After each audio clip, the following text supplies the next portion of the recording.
Good morning students. आज हम लोग crop production and management chapter का नेक्स्ट टॉपिक पढ़ने वाले हैं, जिसका नाम है addition of manures and fertilizers. इससे पहले दो टॉपिक पढ़ चुके थे एग्रीकल्चरल प्रैक्टिसेस के अंदर में। जो दो टॉपिक है, पहला क्या था, प्रिपरेशन ऑफ सॉइल, यानी कि सॉइल को तैयार करना, मिट्टी को तैयार करना, और दूसरा प्रोसेस होता था selection and sowing of seeds, यानी कि बीज का चुनाव और उसको ज़मीन में बो देना। नेक्स्ट, जब हम बीज को बो देते हैं उसके बाद हमें ज़रूरत होती है उसको पोषक तत्व प्रदान करने की, यानी न्यूट्रिशन प्रोवाइड करने की। और न्यूट्रिशन प्रोवाइड करने के लिए हम उसमें डालते हैं, खेतों में डालते हैं खाद। इंग्लिश में बोलते हैं उसको मैन्योर्स एंड फर्टिलाइजर्स। अब ये दो टर्म्स अलग अलग क्या हैं, इनके बारे में पढ़ेंगे और ये क्यों ऐड किए जाते हैं।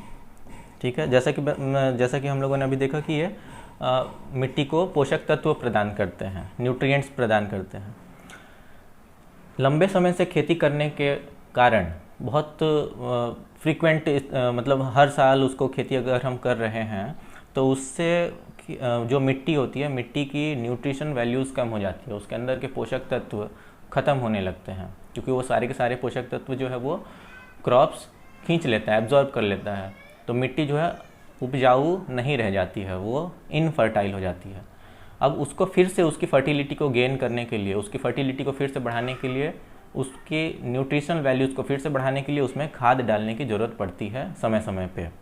इसीलिए ये थर्ड स्टेप जो है बहुत इंपॉर्टेंट हो जाता है, that is addition of manures and fertilizers. अब इसके बाद हम लोग देखेंगे कि मैन्योर्स और फर्टिलाइजर्स में क्या अंतर है, ये दोनों किस तरीके से अलग हैं और किस तरीके से ये हेल्प करते हैं प्लांट्स या क्रॉप के ग्रोथ में। तो इनके डिफरेंसेस को पढ़ते हैं। देखिए, फर्स्ट पॉइंट ऑफ डिफरेंस क्या है मैन्योर और फर्टिलाइजर्स के बीच में, कि मैन्योर्स जो होता है वो ऑर्गेनिक सब्सटेंस होता है। ऑर्गेनिक यानी नेचुरल तरीके से जो खाद बनाए जाते हैं, जैसे गाय के गोबर से, प्लांट या एनिमल के वेस्ट से उसको सड़ा के जो बनते हैं खाद, वो होते हैं मैन्योर्स। और fertilizers on the other hand ये होता है केमिकल से प्रिपेयर, ये मैन मेड होता है। केमिकल से प्रिपेयर मतलब कि तरह तरह के केमिकल्स को उसको फैक्ट्री में ले जाके उसको प्रोसेस करके और इससे हम बनाते हैं जो खाद, उसका नाम है फर्टिलाइजर्स। तो सबसे पहला डिफरेंस और मेजर डिफरेंस ये हो गया कि ये ऑर्गेनिक होता है, ये मैन मेड होता है। ठीक है, ये प्लांट और एनिमल के डेड प्रोडक्ट्स और जो सड़े गले उसके प्रोडक्ट्स होते हैं, dead and decaying organic matters, उनसे ये बनता है। और जहाँ ये फर्टिलाइजर जो है ये केमिकल्स के द्वारा प्रिपेयर किया जाता है।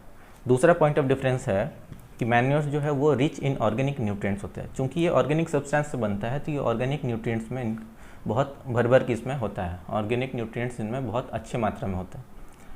लेकिन इनऑर्गेनिक जो सब्सटेंसेस है, जैसे नाइट्रोजन, फॉस्फोरस और पोटेशियम, ये तीन चीज़ें इसमें एब्सेंट होता है, मतलब ये बहुत कम मात्रा में होता है या ना के बराबर होता है। लेकिन फर्टिलाइजर्स में क्या होता है कि ये इनऑर्गेनिक सब्सटेंस इसमें भर के होता है, क्योंकि ये फैक्ट्री में हम प्रोड्यूस करते हैं तो अपने हिसाब से इसमें नाइट्रोजन, फॉस्फोरस और पोटेशियम को ऐड कर देते हैं। तो ये तीनों चीज़ों में फर्टिलाइजर्स इससे आगे है। थर्ड डिफरेंस ये है कि मैन्योर्स जो है वो बल्की होते हैं, बल्कि मतलब भारी होते हैं, और उनको ट्रांसपोर्टेशन में प्रॉब्लम आती है भारी होने की वजह से। On the other hand fertilizers जो है वो लेस बल्की यानी कि लाइट वेट होते हैं, और ये आसानी से इसको ट्रांसपोर्ट किया जा सकता है, मतलब एक स्थान से दूसरे स्थान पे लेके जा सकते हैं। फोर्थ पॉइंट है मैन्योर्स जो होते हैं, जो ऑर्गेनिक खाद होते हैं, वो हार्मफुल नहीं होते हैं। अगर इस खाद से खेती की जाए तो उसमें जो उपजने वाले अन्न हैं या फल हैं या सब्जियां हैं, वो हमारी सेहत के लिए बहुत अच्छा होता है, क्योंकि उसमें वो ऑर्गेनिक तरीके से उसको तैयार किया गया है, उसमें कोई भी केमिकल्स नहीं है। तो वो जो सब्जियां हैं, आज के ज़माने में आप लोग देख रहे होंगे कि ऑर्गेनिक फूड्स का बहुत चलन है, बहुत जो है लोग ऑर्गेनिक फूड खाना पसंद कर रहे हैं। क्यों? क्योंकि उसमें वो तैयार ही होता है ऑर्गेनिक खाद से। ऑर्गेनिक खाद जो है वो हमारे बॉडी को हार्म नहीं करता है, बल्कि और फ़ायदा ही पहुंचाता है। ऑन द अदर हैंड जो फर्टिलाइजर्स होते हैं, जो केमिकल्स से प्रिपेयर होते हैं, वो अगर लंबे समय तक खेतों में छिड़काया जाए, उसका अगर यूज़ लंबे समय तक किया जाए, तो वो सॉइल को और वाटर को पॉल्यूट कर देते हैं। पॉल्यूट करने का मतलब ये इसमें तरह तरह के हार्मफुल केमिकल्स हैं। तो इससे उपजे हुए जो अन्न हैं, उसमें वो अन्न भी क्या होता है, उसको एब्जॉर्ब कर लेता है मिट्टी से वो केमिकल्स को, और फिर वो अन्न के अंदर आ जाता है, उस फूड के अंदर आ जाता है। फिर जब हम वो खाते हैं तो वो हमारे शरीर के अंदर चला जाता है, और आप जानते हैं कि केमिकल्स जो है तरह तरह के, वो हमारे शरीर के लिए अच्छा नहीं होता है, तो वो हमारे शरीर में एक्यूमुलेट होते रहता है और अच्छी तरीके से फ्लश आउट भी नहीं हो पाता, और धीरे धीरे वो तरह तरह की बीमारियों को जन्म देता है। तो मैन्योर्स अगर ऑर्गेनिक खेती की जाए तो वो बहुत बेस्ट होता है। इसीलिए पुराने ज़माने में जो लोग होते थे, पुराने ज़माने में फर्टिलाइज़र्स तो कोई जानता ही नहीं था, क्योंकि उस समय इसका आविष्कार ही नहीं हुआ था। तो उस समय क्या होता था, ऑर्गेनिक खेती होती थी। गाय का गोबर जो है उसको सड़ा के खेतों में डाल देते थे, तो वो जो उसमें जो कोई भी सब्जी, फल या कोई भी जो है क्रॉप वो उगता था, तो वो बहुत अच्छा, बहुत न्यूट्रिशियस होता था, और इसीलिए वो पुराने ज़माने के लोगों को ज़्यादा बीमारियां भी नहीं होती थी। नेक्स्ट पॉइंट है, it increases water holding capacity of soil and soil porosity. मतलब क्या है इसका, कि जो हम ऑर्गेनिक खाद डालते हैं जब खेतों में, तो वो खेत की जो मिट्टी होती है उसकी वाटर होल्डिंग कैपेसिटी को बढ़ाता है। वाटर होल्डिंग कैपेसिटी मतलब कि अगर हम उसमें एक बार पानी डाल दिए हैं तो वो पानी कई दिनों तक उसमें रहेगा, बना हुआ रहेगा, वो जल्दी से उसमें से इवोपोरेट होकर बाहर उड़ेगा नहीं या सूखेगा नहीं। ऐसा क्यों होता है, क्योंकि ये खाद जो है मिट्टी के बीच में जाके घुल जाता है और मिट्टी को पोरस बना देता है। पोरस मतलब होता है हल्का, जिसमें कि कह सकते हैं कि उसमें छोटे छोटे छिद्र हों, छोटे छोटे होल्स हो। अगर एक मिट्टी का पूरा प्योर, अगर हम एक मिट्टी का ढेला ले लें और एक जो है मिट्टी और उसमें खाद मिलाया हुआ ले लें, तो उसमें हमको नज़र आएगा कि उसमें पोरोसिटी मतलब उसके अंदर छोटे छोटे होल्स बने होंगे, बहुत माइक्रो होल्स। अब वो माइक्रो होल्स में क्या होता है, पानी जाके ट्रैप हो जाता है। अब ट्रैप होने की वजह से वो फिर उसमें छुपा हुआ रहता है, सूरज की रोशनी पड़ती है तब भी वो उसमें से उड़ के सूखता नहीं है। लेकिन जब मिट्टी होती है, मिट्टी में पोर्स बहुत कम होते हैं, तो वहाँ से वो पानी जल्दी से सूख जाता है। तो ये क्या होता है कि इसमें कम पानी की ज़रूरत पड़ती है। अगर ये खाद जो है खेतों में डाल दिया जाए, तो अगर हम आज की डेट में उसमें पानी डाले हैं तो फिर वो हो सकता है कि 5-6 दिन बाद पानी डालने की ज़रूरत पड़े, तो इससे हमें पानी की बचत होती है। लेकिन फर्टिलाइज़र्स वगैरह में इस तरीके का फैसिलिटी नहीं है, यहाँ पे वो पानी को ज़्यादा होल्ड नहीं करता है, तो यहाँ पानी को ज़्यादा से ज़्यादा जल्दी देना पड़ता है। और नेक्स्ट इसमें क्या है कि फर्टिलाइज़र्स को जब हम लॉन्ग रन में यूज़ करते हैं, यानी लंबे समय तक फर्टिलाइज़र्स का यूज़ करते हैं, तो ये सॉइल की फर्टिलिटी को कम कर देता है, यानी इसको लेस फर्टाइल बना देता है, उसकी उपजाऊपन को कम कर देता है। नेक्स्ट पॉइंट ऑफ डिफरेंस जो है, इसमें फर्टिलाइज़र इसके मामले में ज़्यादा अच्छा है। कैसे, देखिए, मैन्योर्स जो होते हैं वो नॉट सॉल्युबल इन वाटर होते हैं, दस एब्जॉर्ब्ड बाय प्लांट्स स्लोली। मतलब कि ये जो है खाद, जो है ऑर्गेनिक खाद, वो पानी में जल्दी घुलते नहीं हैं। अब जब वो पानी में घुलेंगे नहीं तो प्लांट्स उसको अच्छे तरीके से सोख नहीं पाएगा, मतलब बहुत धीरे धीरे सोखेगा, उसको एब्जॉर्ब तो करेगा लेकिन बहुत धीरे धीरे। तो इसके जो फसल होंगे वो धीरे धीरे ग्रो करेंगे, क्योंकि वो न्यूट्रिशन वो धीरे धीरे सोख रहा है, तो इसके जो फसल हैं वो ग्रो होने में टाइम लगते हैं। लेकिन अगर फर्टिलाइज़र डाल दिया जाए तो फर्टिलाइज़र्स की प्रॉपर्टी होती है कि वो पानी में जल्दी डिज़ोल्व हो जाता है, पानी में जल्दी घुल जाता है। तो मिट्टी में गया, मिट्टी में पानी है और वो अच्छे से घुल गया। घुलने के बाद जब प्लांट उसको एब्जॉर्ब करता है पानी को, तो पानी को एब्जॉर्ब करने के साथ साथ वो उस फर्टिलाइज़र को भी एब्जॉर्ब कर लेता है, और जिसके वजह से ये जो है क्विक, मतलब ये प्रोसेस जो है बहुत क्विक होता है, बहुत फास्ट होता है। तो जल्दी जितना ज़्यादा वो एब्जॉर्ब करेगा उतना ज़्यादा तेज़ी से वो प्लांट ग्रो करेगा, और ये फसल जो है ज़्यादा, मतलब इसको अगर जैसे ग्रो करने में 3 महीना समय लगा, तो ये हो सकता है 2 महीने में ही उस लेवल पे ग्रो हो जाए। इसका एग्जांपल है कंपोस्ट, आप लोगों ने सुना ही होगा। और फर्टिलाइज़र्स के एग्जांपल कुछ होते हैं जैसे यूरिया और अमोनिया। यूरिया का तो नाम बहुत ही ज़्यादा आप लोग जानते होंगे। तो इसके अलावा कुछ और भी अदर टेक्निक्स हैं जिसकी मदद से हम सॉइल की क्वालिटी को इम्प्रूव कर सकते हैं। जैसे पहला है क्रॉप रोटेशन। क्रॉप रोटेशन का मतलब है क्रॉप को रोटेट कर करके लगाना, ग्रो कराना। अब जैसे लगातार अगर हम किसी खेत में कोई क्रॉप को ग्रो करते जा रहे हैं तो वो धीरे धीरे सॉइल की फर्टिलिटी उसमें लूज़ होने लगती है।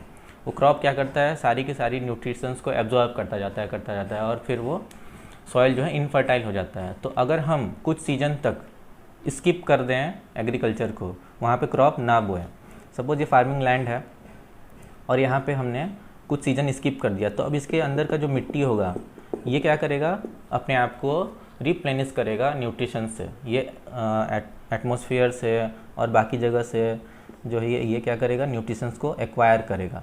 और एक्वायर करने के बाद फिर ये कुछ सीजन के बाद यानी 1 साल के बाद या 2 साल के बाद फिर से ये मिट्टी जो है खुद से अपने आप से ये उपजाऊ हो जाएगी, इसकी न्यूट्रिशन वैल्यू बढ़ जाएगी। क्योंकि ये जब 1 साल तक पड़ा रहेगा, 2 साल तक, तो इसमें dead and decaying organic matters गिरेंगे। जैसे कुछ हो सकता है कि प्लांट्स के जो वो हैं बचे हुए कुछ पार्ट्स हैं वो यहाँ पे पड़े हुए सड़ते हैं, सड़ेंगे। और एनिमल के भी जो वेस्ट वगैरह हैं या animal dead and decaying animals हैं वो भी यहाँ पे पड़े पड़े सड़ेंगे, तो उनसे इसकी न्यूट्रिशन वैल्यूज़ जो है वो बढ़ जाती है। एक तरीके से कह सकते हैं कि नेचुरल खाद इसमें डल गया, ऑर्गेनिक जो है फर्टिलाइज़र इसमें डल चुका है। इसके अलावा हम क्रॉप को रोटेट करने का कर सकते हैं। जैसे मान लीजिए इसमें हमने वीट उगाया 1 साल, उसके बाद इसमें लेगुमिनस प्लांट्स को उगा दिया। लेगुमिनस प्लांट्स मतलब होते हैं जो दाल वगैरह जिससे निकलता है दाल। तो होता क्या है कि जैसे वीट है, वीट को एक सर्टेन न्यूट्रिशन चाहिए। मतलब जैसे मान लो कि कुछ न्यूट्रिशंस हैं, उसमें से वीट एक ही टाइप का जो क्रॉप है उसको सिर्फ एक ही टाइप का न्यूट्रिशन चाहिए, तो वो मिट्टी से वो न्यूट्रिशन एब्जॉर्ब करता रहेगा। बाकी सारे न्यूट्रिशंस जो है वो उसमें मिट्टी में वैसे ही रहेंगे। लेकिन जो दाल है, दाल को अब हो सकता है कि दूसरा जो न्यूट्रिशन बचा हुआ है वो चाहिए होता है ग्रो करने के लिए। तब इसी में अगर हम लेगुमिनस प्लांट बो देते हैं तो वो क्या करेगा, दूसरा न्यूट्रिशन एब्जॉर्ब करेगा। और तब तक क्या होगा कि पहला वाला जो न्यूट्रिशन है वो इसमें रिप्लेनिश हो जाएगा, कहीं से उसमें फिर से जो है उसको पूर्ति कर देगा उस सॉइल को। तो इस तरीके से टाइम मिल जाएगा एक न्यूट्रिशन को रिप्लेनिश होने में। सारा का सारा जैसे मान लो फॉर एग्जांपल यहाँ पे न्यूट्रिशन ए है, न्यूट्रिशन बी है, तो वीट को चाहिए मान लो न्यूट्रिशन ए, तो ये वीट इसमें ग्रो करता रहा, न्यूट्रिशन ए जो है ख़त्म हो गया, न्यूट्रिशन बी वैसे ही बचा हुआ है। अब इसमें हमने क्या बो दिया, लेगुमिनस प्लांट अगले सीजन में, तो इसमें सिर्फ और सिर्फ लेगुमिनस प्लांट ग्रो कर रहा है और वो न्यूट्रिशन बी को एब्जॉर्ब कर रहा है। जब तक ये न्यूट्रिशन बी को एब्जॉर्ब करेगा तब तक मिट्टी को समय मिल गया न्यूट्रिशन ए को फुलफ़िल करने के लिए, तो ये न्यूट्रिशन ए को फुलफ़िल कर लेगा और बी जो है ख़त्म हो जाएगा या कम हो जाएगा। फिर इसमें हम बो देंगे वीट, तो वीट जो है वो न्यूट्रिशन ए को फिर से लेने लगेगा और तब तक समय मिल जाएगा सॉइल को न्यूट्रिशन बी को फुलफ़िल करने के लिए, रिप्लेनिश करने के लिए। तो इस तरीके से क्या हुआ कि अलग अलग क्रॉप्स भी निकलेगा और मिट्टी की जो फर्टिलिटी है, न्यूट्रिशन वैल्यूज़ भी, वो भी बरकरार रहेगी। तो इसीलिए क्रॉप रोटेशन बहुत ज़रूरी होता है। तो खेतों में किसानों को ये सलाह दिया जाता है कि आप बार बार उसमें गेहूँ ना बोएं। मतलब कोई होता है ना कि किसान जैसे एक सीज़न गेहूँ बो रहा है, अगले सीज़न फिर बो रहा है, तो या फिर गेहूँ चावल ही बोते रहते हैं। गेहूँ बोया इस सीज़न, फिर उसके बाद वाले सीज़न में राइस बो दिया, ठीक है, गेहूँ चावल। तो इससे होता क्या है कि सिर्फ 2 ही तरीके के क्रॉप निकल रहे हैं और वो सिर्फ 2 तरीके के न्यूट्रिशंस को एब्जॉर्ब कर रहे हैं। वो वाले न्यूट्रिशन तो ख़त्म हो गए, बाकी न्यूट्रिशन उसमें बचा हुआ है। और जो न्यूट्रिशन ख़त्म होते जा रहे हैं उनको रिप्लेनिश करने के लिए समय ही नहीं मिल पा रहा है सॉइल को। तो इसलिए बोला जाता है कि इन दोनों के बीच में जो बीच का जो सीज़न होता है उसमें दालों को बो दीजिए। अब दाल बो देंगे तो वो क्या करेगा, टाइम मिल जाएगा।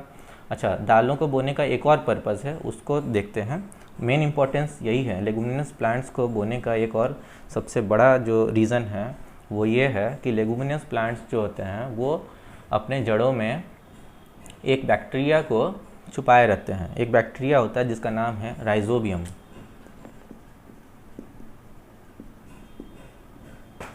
राइजोबियम नाम का एक बैक्टीरिया होता है जो कैपेबल होता है एटमॉस्फेरिक नाइट्रोजन को ट्रैप करने में। राइजोबियम एक बैक्टीरिया होता है और जो एटमॉस्फेयर में प्रेजेंट नाइट्रोजन है उनको ये ट्रैप कर लेता है। ट्रैप करके ये इसको एक तरीके के फॉर्म में बदल देता है, इसको चेंज कर देता है एक दूसरे फॉर्म में। वो फॉर्म जो होता है प्लांट्स उसको एब्जॉर्ब कर लेते हैं। देखिए हुआ क्या, नाइट्रोजन फिक्सिंग बैक्टीरिया, इसका नाम है नाइट्रोजन फिक्सिंग बैक्टीरिया, मतलब कि नाइट्रोजन को फिक्स करने वाला बैक्टीरिया। तो ये नाइट्रोजन को फिक्स करता है यानी ट्रैप करता है एटमॉस्फेयर से और सॉइल में इसको घोल देता है। अब सॉइल में जब ये नाइट्रोजन घुल चुका है तो ये नाइट्रोजन प्लांट्स बहुत आसानी से एब्जॉर्ब कर लेते हैं और प्लांट्स को नाइट्रोजन बहुत इंपॉर्टेंट होता है प्लांट के लिए, प्लांट की ग्रोथ के लिए। तो प्लांट जो है वो एटमॉस्फेयर से नाइट्रोजन नहीं लेता है क्योंकि उसके पास ऐसी व्यवस्था नहीं होती है। प्लांट जब भी नाइट्रोजन लेगा वो सॉइल से लेगा, और सॉइल में नाइट्रोजन को लाने का काम करता है राइजोबियम। तो राइजोबियम बहुत ज़रूरी होता है, और राइजोबियम जो है ये कहाँ एसोसिएटेड होता है? लेगुमिनस प्लांट्स में। अब समझ में आया कि लेगुमिनस प्लांट्स का इंपॉर्टेंस कितना ज़्यादा है।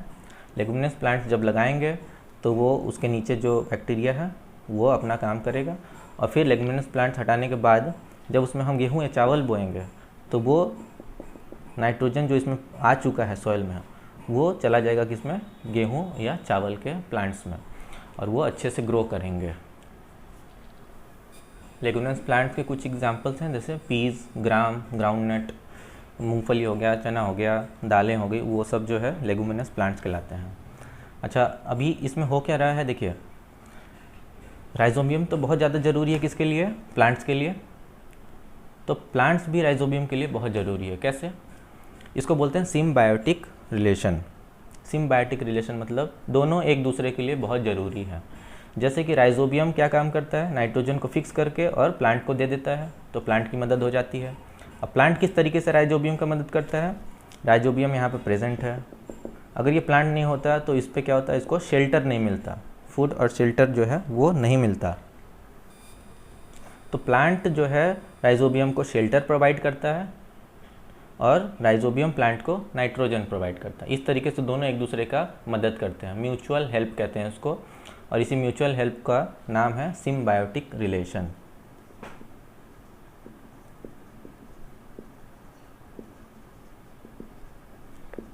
मतलब दोनों एक दूसरे की ज़रूरत हैं और एक दूसरे की मदद करते हैं।